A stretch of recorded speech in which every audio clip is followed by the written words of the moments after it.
story I want to share with anyone who's watching is a story from when I was working as a low vision optometrist in my late 20s, so about 2 to 3 years ago. Now, I had this patient, I remember this patient so vividly that I want to mention it to you guys in the story. But if you don't know what low vision optometry is basically people who have, even with glasses, they can't see very well. And the typical patient you usually get through low vision is referred through the eye clinic. So the eye clinic is basically the eye doctors would refer them to us for visual rehabilitation or to see what could be done. And the typical patient is usually elderly because as you get a bit older, you just accumulate more eye diseases, and there's eye diseases like macular degeneration, which affects your central vision. So imagine you can't read very well, you can't see people's faces from distance. You get a lot of those patients. But this particular patient, it really stuck out. It was so vivid, because he was the same age as me at the time, in his late 20s. So what happened, and I'm going to be paraphrasing what's happened, is because I don't know the exact story. He, completely innocent, minding his own business, and he gets punched from behind, a sucker punch. And from what I imagine, he was knocked out, and the fall led to a head injury.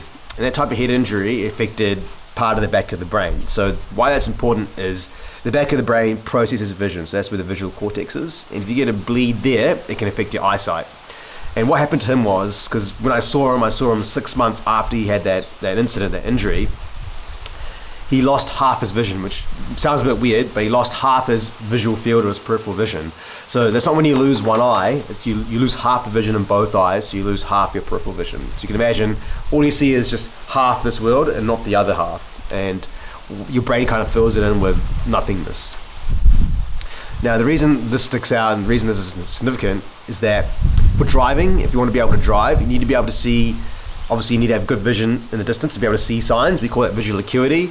But you also need good peripheral vision, because there's not much use being able to only see half the cars on this side of the road, but you can't see the cars on this side of the road. You need at least 120 degrees of peripheral vision. So this gentleman, at late 20s, he can't drive anymore. And usually, and correct me if I'm wrong, and I really hope I am wrong, but 6 months after you've sustained a head injury, any sort of visual loss that you've had is going to be sustained for the rest of your life. You're not going to get anything back. So after 6 months, he still had what we call hemianopia, or half his visual field had disappeared or was gone. And the reason this was quite sad, because I remember, his entire family was there, and the news was bad because he had a child at the time. He was co-parenting with someone. He had a child, and he said he couldn't pick up his child after school drop-off or school pickup. He couldn't pick him up ever again in his car. So that was a really sad thing to hear. And yeah, it's really sad, and what the family had to go through was quite a lot, and I feel like it was unfair. He didn't do anything wrong, he was just minding his own business. But I guess the moral of the story is that from what we can learn, and he probably wanted us to learn, is that your life can be so great, you can be very happy, and then that happiness or where your life is really good at, it can be gone in seconds. It can be taken away from you in seconds from no fault of your own. It's rare, but these things can happen. It's just crazy how fragile life is. And what we can also learn is that I think every day you just got to appreciate and just be grateful for what you have right now. I know you always want to strive for the biggest thing. You want to be the best at something. You want to be good at something. But you just got to be kind of happy where you are. I know I sound like a broken record, but you've got to be grateful for what you have at this present moment. And just realize that life is fragile. It can be taken away from you in seconds. So yeah, I hope this helps you out.